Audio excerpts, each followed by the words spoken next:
ஏய் மச்சான் அவன் ஏதோ ஒரு ஒரு கலாஞ்சி பண்ணிக்கிட்டு கண்ட மச்சான். இப்போ போடுற மச்சான். டேய் இப்போ போடுற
தம்பி நேரம் காலேஜ்ல போய் நல்லா படிச்சுக்கிட்டு இருப்பான்.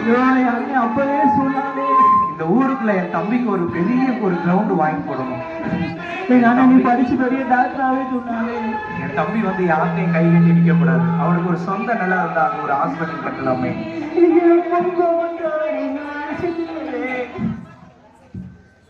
எப்படியாவது இந்த ஊருக்குள்ள என் தம்பி ஒரு பெரிய மனுஷனா மாத்திருக்கணும். ஐயோ எங்க அண்ணனுக்கு என்ன பதில் சொல்ல போறது தெரியலையே. சரி என் தம்பி வரணும். என் தம்பியை பார்க்கணுமே.